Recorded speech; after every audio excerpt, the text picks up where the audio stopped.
Hola con todos, en este video vamos a hablar sobre la clasificación, las obligaciones y características de los derechos humanos.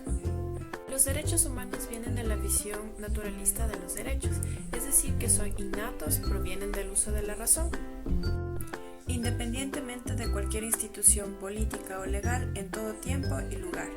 Los derechos son innatos, son inalienables, son universales y siempre pueden ser reclamados por cualquier persona.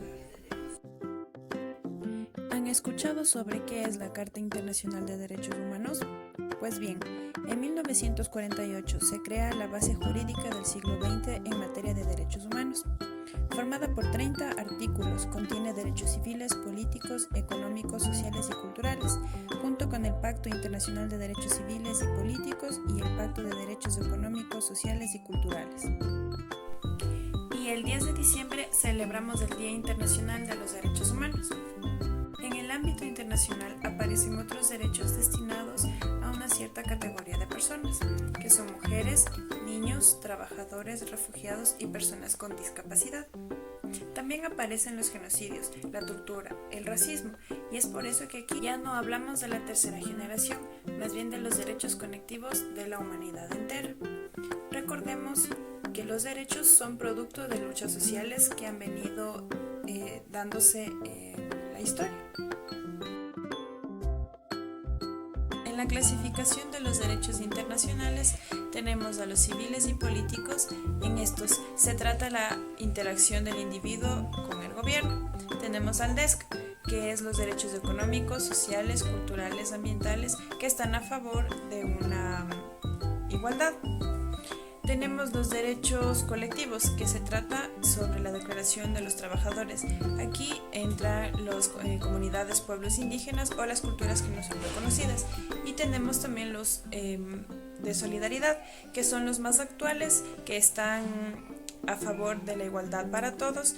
En este caso tenemos, por ejemplo, al matrimonio igualitario.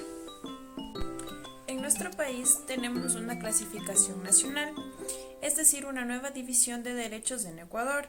Es aquí que se encuentra esta basada en una cosmovisión del Summa Causae, que está dividido o redistribuido, mejor dicho, en 7 derechos, que tenemos el derecho de buen vivir, el de participación, el de libertad, el de grupos de atención prioritaria, comunidades, pueblos y nacionalidades, la protección y la naturaleza.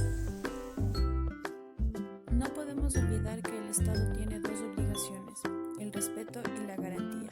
Cuando hablamos de respeto, nos referimos a lo que no debe hacer y la prohibición.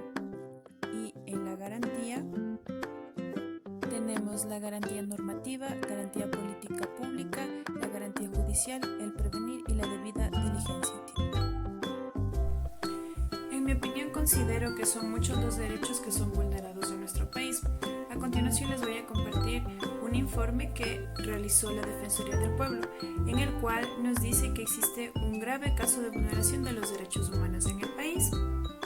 Aquí dice, en la Defensoría del Pueblo de Ecuador presenta públicamente un informe en el que se verifican graves vulneraciones de derechos humanos a familias, en su gran mayoría afrodescendientes que viven y trabajan en plantaciones agrícolas de Abacá, en las provincias de Santo Domingo y de Los Ángeles.